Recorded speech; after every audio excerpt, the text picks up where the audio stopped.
Selamat malam, selamat hari Sabat. Bersyukur kita masih bisa datang kepada Tuhan pada hari Sabat ini untuk belajar firman-Nya. Biar ini menjadi sukacita kita semua dan menjadi kemuliaan bagi nama Tuhan. Kita akan belajar pelajaran sekolah Sabat yang kedua yang berjudul Gelisah dan Memberontak. Seperti biasanya kita akan berdoa terlebih dahulu. Maha besar Allah Bapa kami dalam surga. Pagi hari ini Tuhan kami datang ke hadirat-Mu untuk mengucapkan syukur terima kasih. 6 hari kami bekerja Tuhan telah sertai, Tuhan telah berkati sehingga pada hari Sabat yang suci ini kami masih mempunyai satu kesempatan untuk belajar firman-Mu, memuji, memuliakan nama-Mu. Terima kasih Tuhan, kami menyerahkan seluruh acara pelajaran sekolah Sabat ini dari awal pertengahan hingga akhirnya. Biarlah Roh Kudus-Mu sendiri yang akan mengajarkan kepada kami, sehingga kami boleh mengerti dan melakukan, memaknai apa yang Tuhan berikan pelajaran pada malam hari ini.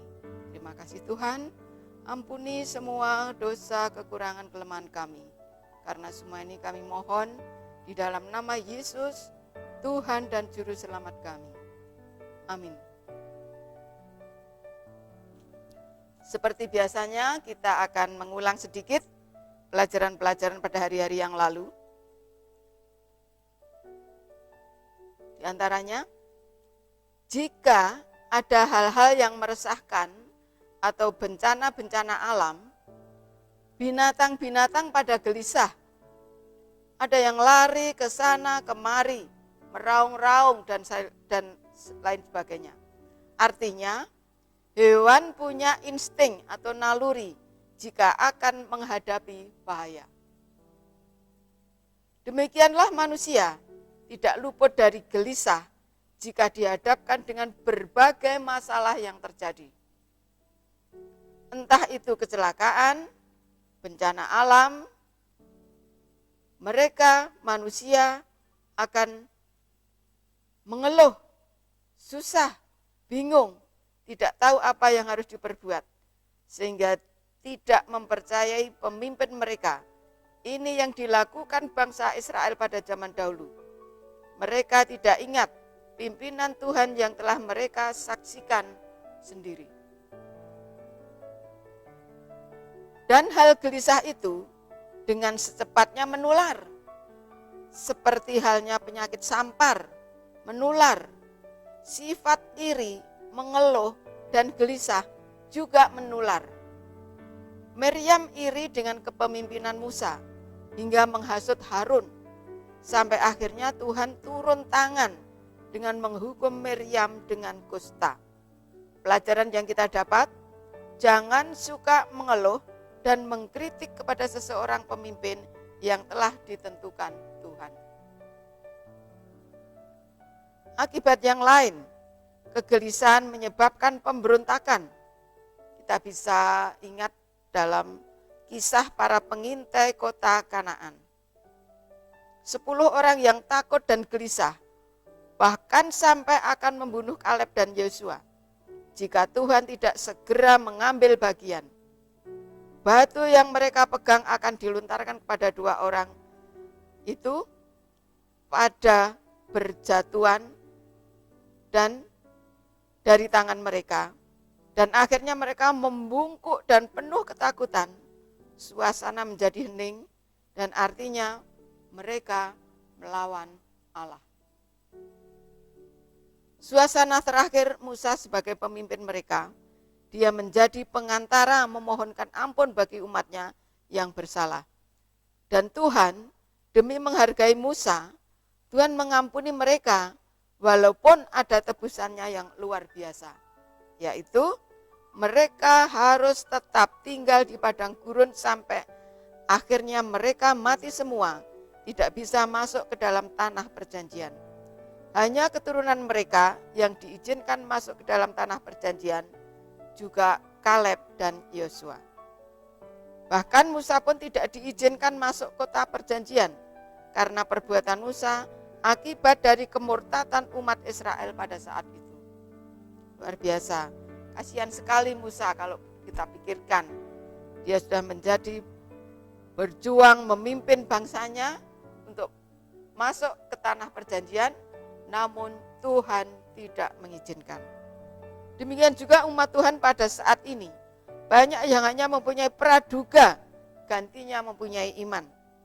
Perbuatan yang berdasarkan iman akan mengakibatkan keselamatan. Sebaliknya perbuatan yang hanya berdasarkan praduga hanya akan mengakibatkan kematian. Luar biasa inti pelajaran sekolah sahabat kita yang perlu kita renungkan sepanjang hari Sabat yang suci ini. Sekarang kita masuk dalam pendalaman. Sekarang mereka kelihatannya dengan sungguh-sungguh bertobat dari tindakan mereka yang keji itu. Tetapi mereka merasa sedih hanya oleh sebab akibat kejahatan mereka. Dan bukan oleh karena kesadaran bahwa mereka sudah bersikap tidak berterima kasih dan tidak menurut. Pada waktu mereka mendapati bahwa Tuhan tidak mau mengubah keputusannya, kekerasan hati mereka timbul kembali. Dan mereka menyatakan bahwa mereka tidak mau kembali ke padang gurun itu.